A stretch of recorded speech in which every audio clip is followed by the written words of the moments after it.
Hello बच्चों, कैसे हैं आप सभी। उम्मीद करता हूं आप सभी ठीक होंगे। मैं आपका अपना विवेक कुमार स्वागत करता हूं विवेक मैथ क्लासेस में। तो बच्चों, हमारा अध्याय 2 हो चुका है। चैप्टर नंबर 2 बहुपद समाप्त हो गया। आज हम चैप्टर नंबर 3 स्टार्ट करेंगे। तो चैप्टर नंबर 3 का नाम क्या है, मैंने पहले भी बताया था। पहले नाम पढ़िए चैप्टर का, उसे समझिए, उसके बाद चैप्टर को समझना।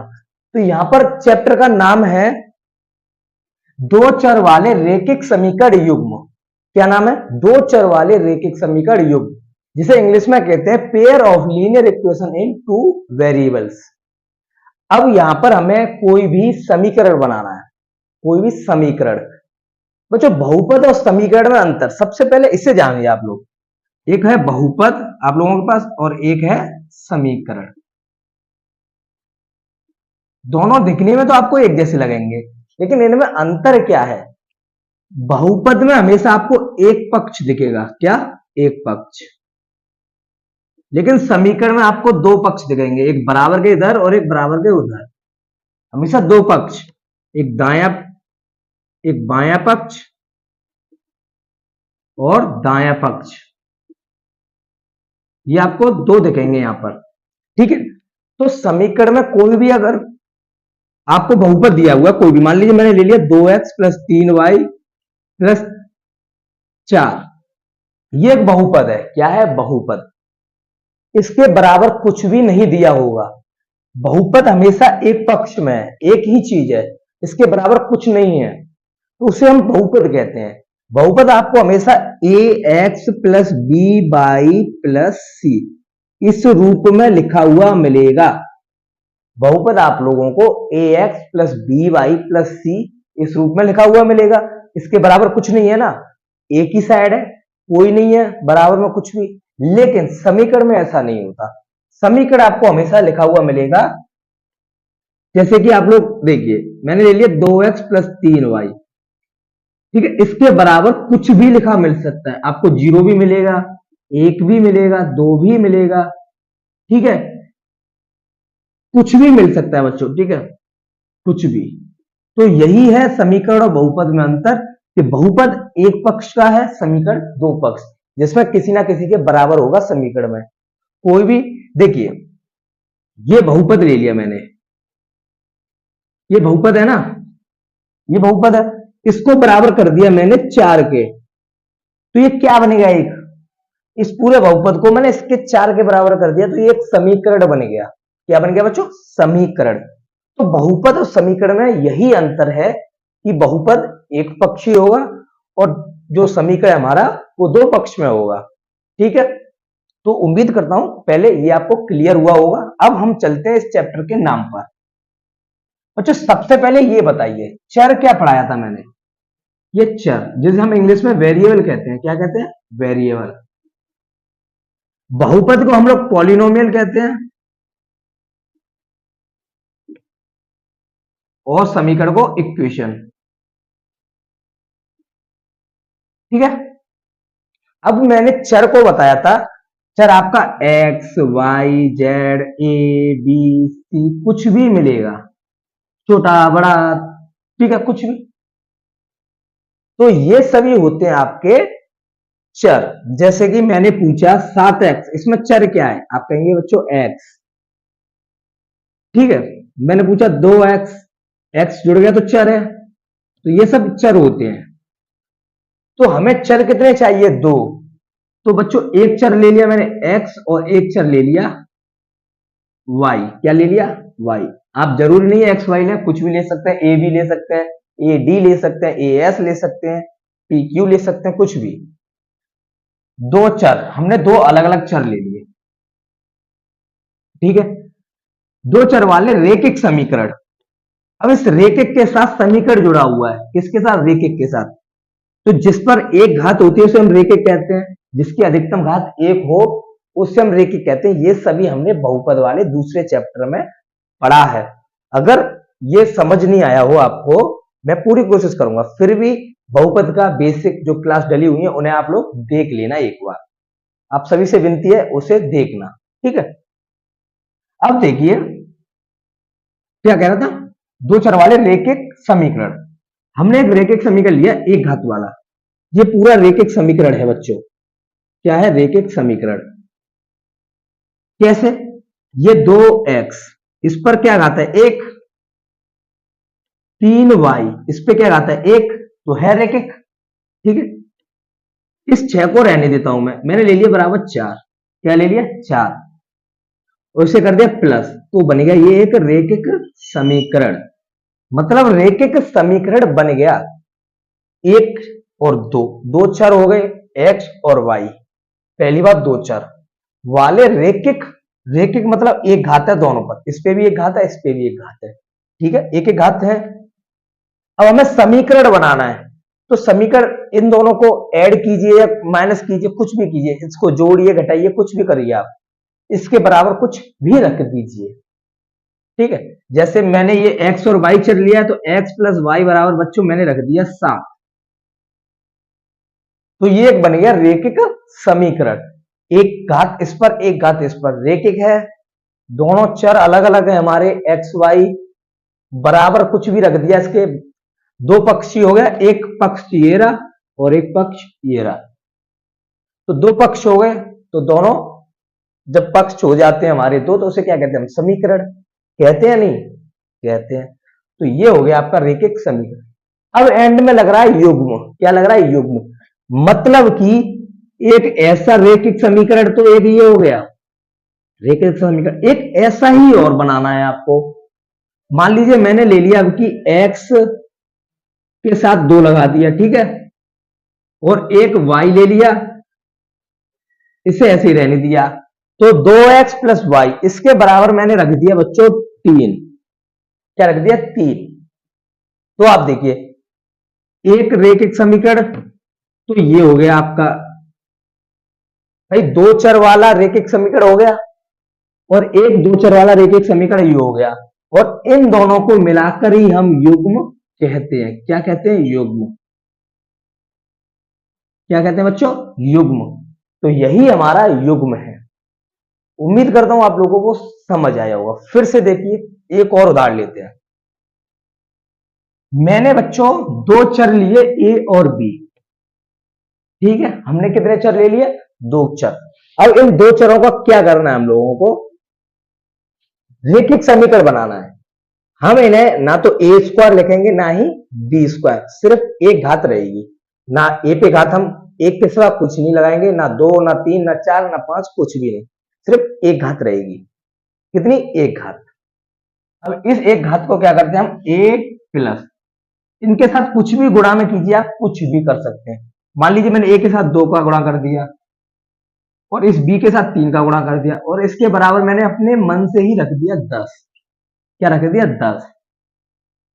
ये बन गया रेखिक समीकरण। क्या बना, रेखिक समीकरण। समझ आया, ये रेखिक समीकरण भाई एक बना है। युग्म में, युग्म से हम कहते हैं अपनी भाषा में देखें तो जोड़ा, और जोड़ा में आप लोग जानते हैं कि दो होते हैं, जोड़े में दो होते हैं, तो एक हो गया ये, एक और बना लीजिए, बन गया ना जोड़ा। तो हम ऐसे ही बनाता हूं मैं।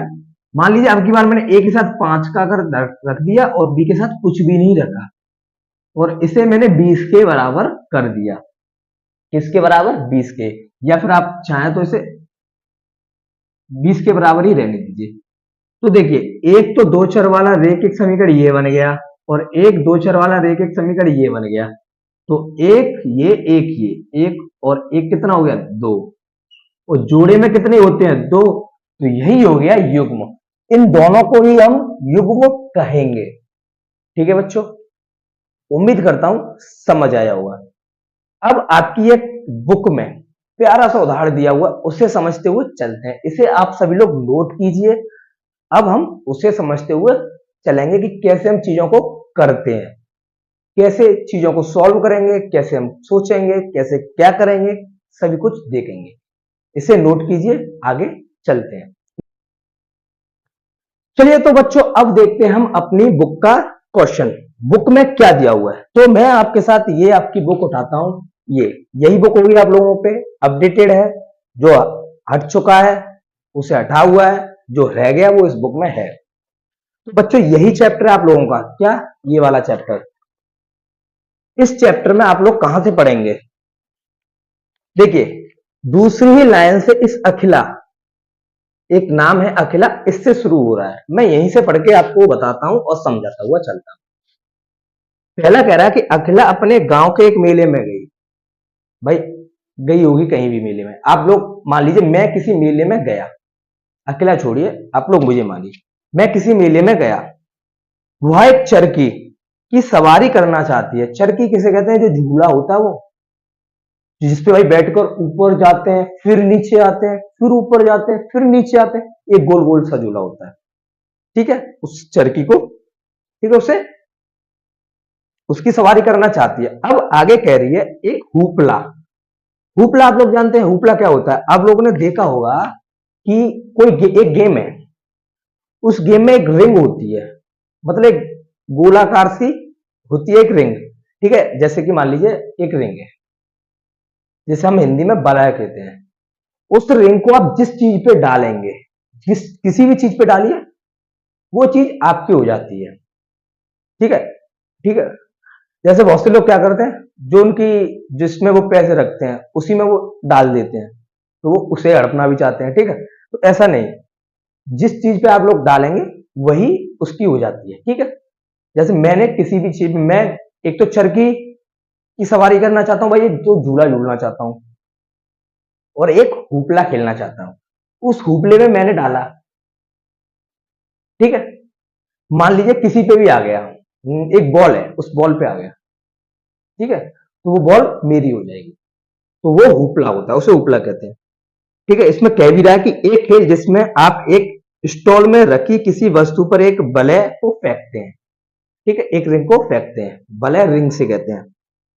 और अब कहता है आगे, यदि वह वस्तु को पूर्ण रूप से घेर ले, किससे पूर्ण रूप से, मतलब उस वस्तु को घेर लिया तो आपको वह वस्तु मिल जाती है। मतलब मैंने किसी भी बॉल, मान लीजिए बॉल पे डाल दिया, या आप एक शीशा ले लीजिए दर्पण, उस पे डाल दिया, वो मेरा हो गया। ठीक है, ऐसे कर कर,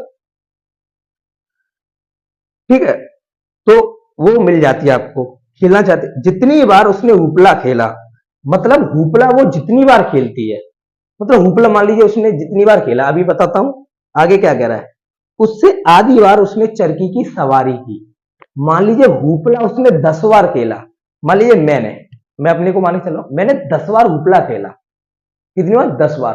तो जो मैं उस चरखी की सवारी करूंगा वो 10 से आधी 5 बार करूंगा। तो वो यही कह रहा है कि जो उसमें लड़की थी वो अखिला, वो जितनी बार हुपला खेलती है, हुपला, उससे आधी बार वो चरखी में झूला झूलती है। ठीक है, यदि प्रत्येक बार की सवारी के लिए उसे 3 रुपए, ठीक है, जब वो झूला झूल रही है उसकी सवारी के लिए उसे 3 रुपए तथा हुपला खेलने के लिए उसे 4 रुपए खर्च करने पड़े, तो आप कैसे ज्ञात करेंगे कि उसने कितनी बार चरखी की सवारी की और कितनी बार हुपला खेला, जिससे उसने इसके कुल, भाई उसने कुल रुपए 20 रुपए खर्च किए, उसने कुल 20 रुपए खर्च किए। देखिए इस क्वेश्चन को कैसे सॉल्व करेंगे, ये मान लीजिए क्वेश्चन ही है, आप लोगों की बुक में बहुत प्यारा उदाहरण है, इसी से समझते हैं कि हम कैसे इन चीजों को सॉल्व करते हैं। ठीक है बच्चों, देखिए इस बुक को रख देता हूं मैं यहां। हमारे पास 2 गेम है, एक है हुपला, ठीक है, और एक है चरखी की सवारी।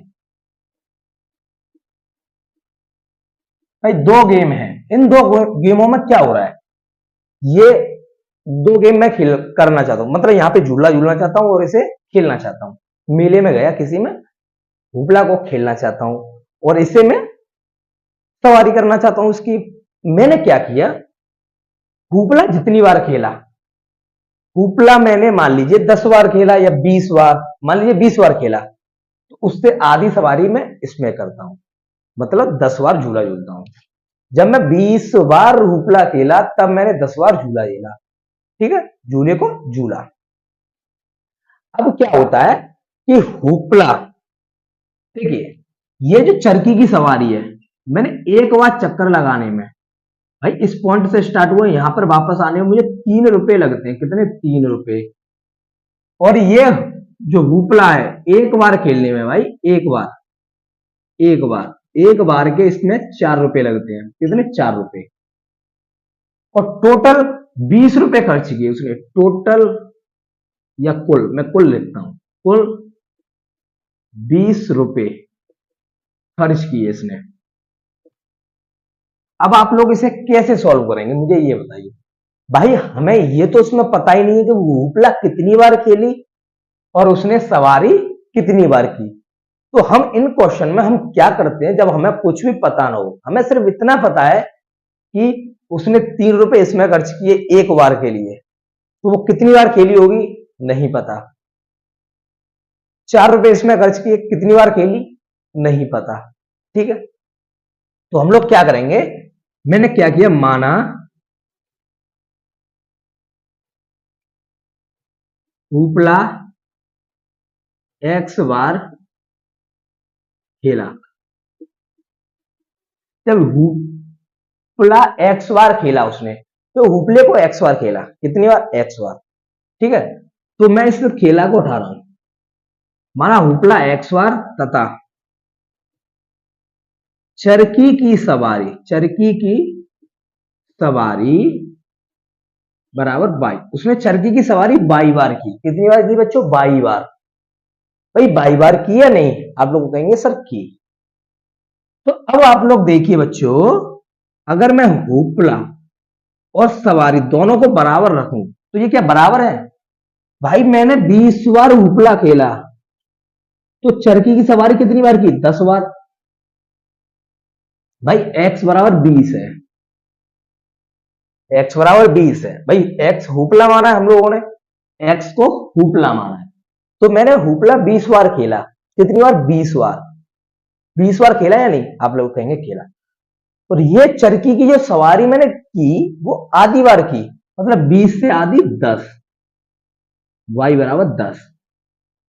तो आप लोग कह नहीं सकते कि x बराबर 20/2, तभी तो आप लोगों का 10 आया। भाई आप लोगों ने 10 कैसे निकाला? इसी का तो आधा किया, तो x/10 किया या नहीं किया? तो जो आपने x लिया, जो y है, y क्या है हमारा? चरकी, चरकी का ही तो आधा किया।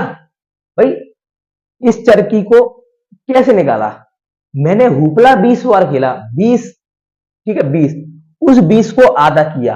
जब मैंने आधा किया तभी तो मेरी चरकी की सवारी निकली। तो मैं इसे ऐसे नहीं लिख सकता भाई, इसे ऐसे लिख सकता हूं ना, 20 बार हुपला खेला, उस हुपले को मैंने आधा कर दिया, आधे का मतलब 2 का भाग लगा दिया। तो भाई 2 का भाग लगाया तो हमारी चरकी की सवारी निकल कर आ गई। तो क्या मैं ऐसे नहीं लिख सकता कि y में 2 का भाग लगा दूं? सॉरी बच्चों, क्या निकल कर आया? 10 निकल कर आया। तो इसका मतलब ये है कि जब अगर मैं x में 2 का भाग लगाऊं, भाई x में, सॉरी x में, ठीक है, जब मैंने x का आधा किया तभी तो मेरा y निकल कर आया ना। क्या निकल कर आया? y। ठीक है, क्या निकल कर आया? y। देखिए y कैसे निकला, x क्या था? 20 बार खेला, तो 2 का भाग लगाया, 20 में 10 आ गया, ऐसे ही आया था ना। तो क्या मैं इसे ऐसे नहीं कर सकता कि y बराबर x/2? भाई y बराबर x/2, चरखी को निकालने के लिए मैं हुपले का आधा करूंगा, हुपला आधा करूंगा तभी तो चरखी की सवारी निकलेगी। यहां से मैंने आपको प्यारा सा उदाहरण दिया है कि अगर मैं हुपला 20 बार खेलता हूं तो आप इसे डायरेक्ट ही बता सकते हैं, इतने तो आप लोग होंगे होशियार कि भाई हुपला 20 बार खेला, उसने चरखी की सवारी आधी की, आधी कितनी होगी? आप लोग 10 बता देंगे। 10 हमने किसका किया? भाई इसमें 2 का डिवाइड किया जब ही आएगा 10। इसे किताबी भाषा समझिए, आप लोग सॉल्व करने का तरीका समझिए। आप लोग ने डायरेक्ट कर दिया कि 20 का आधा 10 हो गया, लेकिन उसे आधा कैसे करते हैं? भाई 20 का, 20 क्या है? x/2। भाई x 20 है, 20 लिख दिया बट्टे 2, तो यही बन गया x/2। फिर से देखिए एक और उदाहरण, एक और उदाहरण क्या है हमारा, इसे करता हूं रफ। मान लीजिए मैंने हुपला खेला 50 बार, तो चरखी की सवारी कितनी कराएंगे आप लोग? 25 बार की जाएगी या नहीं, ये तो आप डायरेक्ट बता सकते हैं, लेकिन इन सबको सॉल्व करने का एक तरीका होता है। क्या होता है? तरीका। तो भाई मुझे निकालनी है चरखी की सवारी, जो हमने मानी है y। क्या मानी है? y। y को निकालने के लिए हमेशा आधा करना होगा किसका? हुपला का। हुपला x से आधा करेंगे तो भाग लगेगा। अब हुपला कितना दिया हुआ है? 50, तो x की जगह 50 रख दिया, बट्टे 2 चल ही रहा है, 2 का भाग लगेगा 50 में 25 बार, अभी तो 25 निकल कर आएगा। तो इसे मैंने इस रूप में लिख दिया। क्या? इस रूप में। अब ये 2 भाग में है बच्चों, इधर आएगा तो किस में आएगा? गुणा में। तो 2 के साथ गुणा में लग जाएगा y बराबर x। ये 2 भाग में, इधर आके गुणा में, तो 2y बराबर x। अब इस 2y को उधर ले जाऊंगा तो किसका हो जाएगा? माइनस का। 2y माइनस, और इधर कुछ नहीं रहा तो 0 रह गया बच्चों। ठीक है। अब आप लोग सोचेंगे इसे ऐसे, भाई इस 2y को मैं उधर ले गया, x माइनस 2y हो गया, इधर क्या रह गया? 0। तो ये वाला तरीका और ये वाला तरीका बच्चों एक ही है। बराबर को आप कैसे भी लिख सकते हैं। भाई 2 प्लस 2 बराबर कितना होता है? 4। क्या मैं 4 को ऐसे नहीं लिख सकता? 2 प्लस 2, बात तो एक ही है ना। चाहे बराबर को आप इधर रखिए चाहे उधर रखिए, एक ही बात। तो इस 0 को चाहे आप बराबर उधर रख दीजिए, चाहे इस वाले को इधर रख दीजिए, रहेगा बराबर ही। ठीक है। तो ये आपका बच्चों बन गया पहला वाला समीकरण। हमें 2 युग्म बनाने हैं। कितने युग्म? भाई युग्म में 2 होते हैं, 1 2। कैसे बनाने? रेखिक। तो रेखिक देखिए बच्चों, x माइनस के 2y बराबर आया है 0। तो x एक घात है, यहां भी एक घात है, तो क्या बन गया? नहीं बन गया? एक बन गया। अब इसमें दूसरा काम क्या कह रहा है बच्चों? उसने टोटल रुपए कितने खर्च किए? 20 रुपए। कितने? कुल 20 रुपए उसने खर्च किए। तो मुझे एक बात बताइए, एक बात बताइए बच्चों, जब वो एक बार झूला झूलती है, एक बार हुपला खेलती है, सॉरी हुपला, जब उसने एक बार हुपला खेला तो 4 रुपए खर्च किए। भाई एक बार खेला तो 4 रुपए, 2 बार खेला तो 2x लगाएंगे हम बच्चों, एक बार खेला तो 1x, 2 बार खेला तो 2x, तो कितना हुआ? 8। ठीक है। ऐसे करके हमें लिखना है। तो उसने x बार खेला, कितनी बार खेला? x बार। अब वो x बार खेल रही है, एक बार के वो 4 रुपए दे रही है, तो x बार के कितने देगी? 4x। ठीक है। प्लस ऐसे ही बच्चों इसमें देखिए, ये क्या कर रही है कि एक बार झूला झूलने में 3 रुपए खर्च करती है। कितने? 3। हमने एक बार को माना है y। भाई चरखी की सवारी y है। क्या है? y। तो भाई 3 बार 3 रुपए दे रही है, भाई टोटल वो y बार खेल रही है, 3 रुपए दे रही है वो एक बार के, तो 3 का गुणा कर दीजिए y में, तो कुल हो जाएगा, कुल इतने रुपए में खेली है। ये जो 4x आया है और 3y आया है, ये कुल है। कैसे कुल है? भाई वो टोटल 4 रुपए देती है एक बार के, एक बार के वो 4 रुपए देती है, और वो x बार खेली है, x बार गेम खेला। भाई इतनी बार गेम खेला है उसने, x बार। भाई हमें नहीं पता वो कितनी बार खेली है, इसलिए हमने x मानी थी, और हमें नहीं पता वो कितनी बार झूला झूली, तो हमने x मानी थी। तो जब हमने एक बार के लिए 4 रुपए हैं तो x बार खेली है, तो 4 का गुणा कर देंगे। मान लीजिए कोई ये मार्कर है, ये 25 रुपए का आ रहा है मान लीजिए, ठीक है, कितने का? 25 का। मैं लाया 4 मार्कर, नहीं टोटल आप ऐसा बताइए, मैंने 100 रुपए खर्च किए मार्करों के लिए, तो ऐसे कितने मार्कर आएंगे? तो आप कहें सर हमें नहीं पता, हम क्या करेंगे? माना मार्कर की संख्या x, तो हमने टोटल मार्कर कितने खरीदे हमें ये बताना है। एक 25 रुपए का आ रहा है, टोटल 100 रुपए मैंने खर्च किए, तो कितने मार्कर आएंगे? तो आप क्या करेंगे बच्चों, उस एक 25 आ रहा है, 25 रुपए का एक मार्कर है, हमने मान लिया टोटल मार्कर हमने x खरीदे, तो x का गुणा कर देंगे। ठीक है। अब 25 रुपए का एक मार्कर, टोटल x मार्कर है, तो कितने रुपए के हो गए? 4। 100 रुपए के हो गए? नहीं हो गए भाई, टोटल 100 रुपए खर्च किए, तो इस 25 से काट दिए, कितनी बार कटेगा? 4 बार, तो x बराबर आ गया 4। तो ये ऐसे ही है कि हमने एक बार के 4 रुपए दिए, टोटल एक्स बार वो गेम खेली। ऐसे यहां एक बार के 3 रुपए दिए, टोटल वो वाई बार घूम झूला झूली। ठीक है, तो ये क्या हो गया बच्चों, 3x प्लस के 4, तो 4x प्लस के 3y बराबर उसने टोटल कितने रुपए खर्च किए, 20। मतलब कितनी बार भी झूला झूली हो, कितनी बार भी गेम को खेली हो, उसने 20 रुपए ही खर्च किए हैं। ठीक है, 20 रुपए ही खर्च किए हैं। तो एक समीकरण हमारा ये बन गया, क्या बन गया, एक समीकरण ये और एक समीकरण ये। यहां भी एक घात है, यहां भी एक घात है, और ये समीकरण भी है। तो बच्चों बन गया है नहीं, यहां कितने चर है, एक चर दो चर, और यहां भी एक चर दो चर, ये भी रेखिक समीकरण, ये भी रेखिक समीकरण। तो एक ये रहा और एक ये रहा, तो दोनों को मिलकर ही युग्म बनता है, दोनों को मिलकर ही युग्म बनता है। तो बन गया या नहीं बन गया, तो हमें ये सॉल्व हो गया हमारा। ठीक है, अब इन्हें बच्चे सॉल्व कैसे करेंगे हम लोग, इसे सॉल्व कैसे करेंगे, तो आपको ये सॉल्व, जो आपके ये समीकरण बने हैं x माइनस के 2y बराबर 0 और 4x प्लस के 3y बराबर 20, इन्हें भी सॉल्व किया जाता है। इनमें भी हम बता सकते हैं कि x जो माना है हमने कितने बार खेला है, जो टोटल उसने x बार खेला है तो हम बता सकते हैं कितनी बार खेला है, y को भी बता सकते हैं कितनी बार घूमी है, झूले को झूली है वो, तो हम ये सब भी बता सकते हैं। ठीक है, तो इसको हम आगे अपनी एक्सरसाइज में सीखेंगे कि इन समीकरणों को कैसे सॉल्व करते हैं। उससे पहले हमें क्या सीखना है, हमें सीखना है कि इन्हें सॉल्व करने के भी अपने अपने तरीके होते हैं। उन तरीके को मैंने एक सारणी के रूप में बांटा हुआ है, उस सारणी को मैं लिखता हूं, उसे आप लोग कीजिए नोट। ठीक है, इसे आप लोग कीजिए नोट।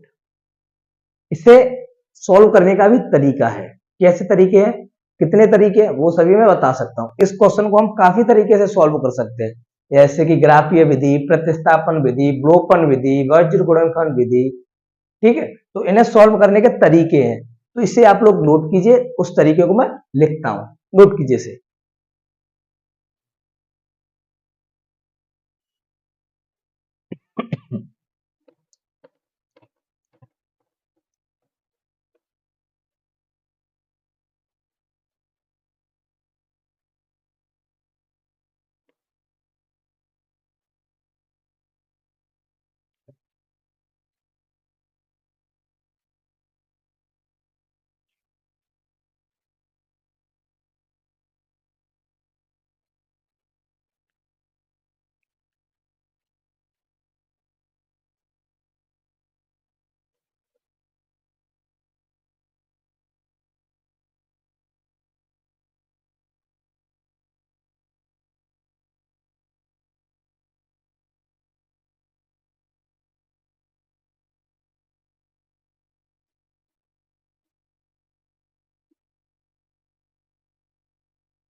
चलिए बच्चों, तो अब हम लोग देखते हैं अपने विधियां, जो मैं सारणी बनाऊंगा उसे देखिए।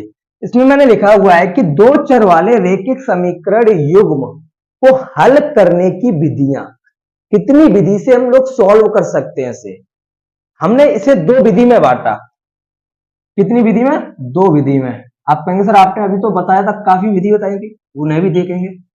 पहली विधि को बांटा मैंने ग्राफीय विधि, कौन सी, ग्राफीय विधि। बच्चों एक हम ग्राफ से बता सकते हैं कि इसका आंसर क्या है। जैसे कि हम आप लोगों को 3.1 पढ़ाऊंगा मैं, तो उसमें भी एक ग्राफ या विधि से सॉल्व कराऊंगा। तो पहले मैं उसका आंसर निकलवाऊंगा। जैसे ये समीकरण सॉल्व करने थे, लेकिन मैंने सॉल्व नहीं किए। क्यों नहीं किए? थोड़ा वेट भी कीजिए बच्चों, सब सीखेंगे, लेकिन जितना जहां पर काम है उतना मैं बताते हुए चलूंगा। ठीक है, जब हमारी एक्सरसाइज में सीखेंगे तो इसे थोड़ा वेट करना होगा आप लोगों को भी। अब हमें क्या करना है, इसे बांटना है। पहला ग्राफीय विधि और दूसरा होता है बच्चों बीज गणितीय विधि। बीज गणितीय विधि। ठीक है बच्चों, पहला ग्राफीय विधि ग्राफ से करेंगे हम लोग। ठीक है, फिर दूसरा है बीज गणितीय विधि, उससे करेंगे। इस बीज गणितीय विधि को भी मैंने बांट दिया 3 तरीके से। पहला प्रतिस्थापन विधि। कौन सा? प्रतिस्थापन विधि, सब्स्टिट्यूशन मेथड। दूसरा है बच्चों विलोपन विधि। विलोपन विधि। तीसरा है बच्चों आप लोगों का वज्र गुणन विधि। ठीक है बच्चों, ये 3 विधियां हैं। मैं आपको ये जो बताई है, मैंने ये विधियां बताई हैं, वो आपको पुराने जो गणित था आपका पहले का जो था, इसमें तो एक्सरसाइज हट चुकी है भाई। पहले 3.6 तक थी, अब 3.3 तक, 3.4 तक ऐसे ही है आप लोगों की। ठीक है, तो ये यहाँ पे विधियां हमारी हट चुकी हैं, कुछ हट चुकी हैं। ठीक है, तो ये जो ग्राफिकल विधि है बच्चों, पहले के हिसाब से ये एक्सरसाइज हमारी 3.1 व 3.2 में थी। ये 2 में थी, जिसमें से आपकी 3.1 हट चुकी है। क्या हुआ? 3.1 हट चुकी है, आपकी 3.2 रह गई है। इस 3.2 को ही आपकी एक्सरसाइज 3.1 नाम दिया गया है। क्या नाम दिया गया? 3.1। आपकी अभी 3.1 है, वो किसी टाइम 3.2 हुआ करती थी, 3.1 नहीं। ठीक है, अब बीज गणितीय विधि जो है, इसमें ये प्रतिस्थापन विधि, पहले के हिसाब से ये हमारी एक्सरसाइज थी 3.3। क्या थी? 3.3। लेकिन अब के हिसाब से ये है 3.2। तो ये आपकी है प्रतिस्थापन विधि है। तो इससे भी हम समीकरण को सॉल्व करना सीखेंगे, जो हमने पीछे बनाया था। 3.1 में हम ग्राफीय विधि से सीखेंगे, 3.2 में भी हम सीखेंगे सॉल्व करना। यह है विलोपन विधि, पहले के हिसाब से थी, इसका नाम था 3.4, एक्सरसाइज थी 3.4, लेकिन अब ये नहीं है ना, ये अब है ये 3.3। ठीक है, तो हम इससे भी सीखेंगे। वज्र गुणनखंड थी पहले के हिसाब से एक्सरसाइज 3.5, जो अब नहीं है बिल्कुल भी, और ये हट चुकी है आप लोगों की। तो इसे हमें सीखना ही नहीं है। ठीक है, इसे हमें सीखना ही नहीं है। एक और एक्सरसाइज हुआ करती थी आप लोगों की बच्चों 3.6, जिसमें हमें दिए हुए होते थे जो रेखिक युग्म थे, रेखिक समीकरण थे, उन्हें वो सीधे नहीं दिए हुए होते थे, उन्हें बदलकर सॉल्व किया जाता था। जैसे कि 1/x प्लस 2/y बराबर 7, ऐसे दिया करता था। ठीक है, तो इन्हें हम सॉल्व किया करते थे बदलकर। तो ये भी आपकी हट चुकी है। तो आपका 3 मेथड है फिलहाल में, हमें 3 तरीके से सीखना है। नंबर 1 ग्राफीय विधि, नंबर 2 प्रतिस्थापन विधि, नंबर 3 विलोपन विधि। तो अब हम सबसे पहले ग्राफीय विधि को सीखने से पहले बच्चों, ग्राफीय विधि सीखने से पहले आपको कार्तीय तल भी थोड़ा बहुत आना चाहिए। हालांकि मैं चैप्टर 7 में आपको पूरा बेसिक बताऊंगा, लेकिन यहां पर उसका जब यूज हो रहा है तो उसे सीखना भी जरूरी है। कुछ नहीं तो इतने इंपोर्टेंट पॉइंट तो सीख लीजिए, जिससे इस एक्सरसाइज में काम चल जाए आप लोगों का। ठीक है, तो इसे आप लोग कीजिए नोट। हम चलते हैं प्रश्न, सॉरी ग्राफीय विधि, अपना ग्राफीय विधि को सीखते हैं, तो इसे नोट कीजिए।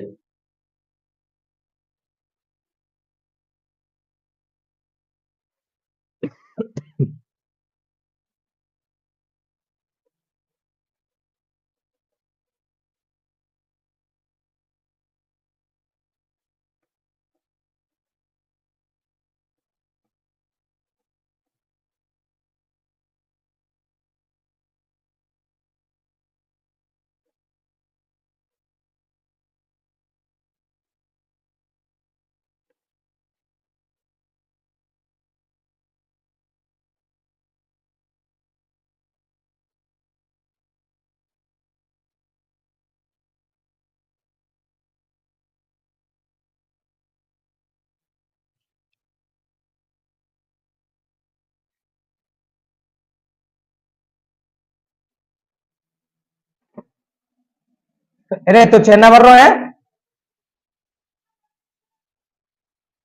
तो हाल नहीं दे, रुक जा बस 10-15 मिनट हवाल बाबा बोल दूंगा, ठीक है।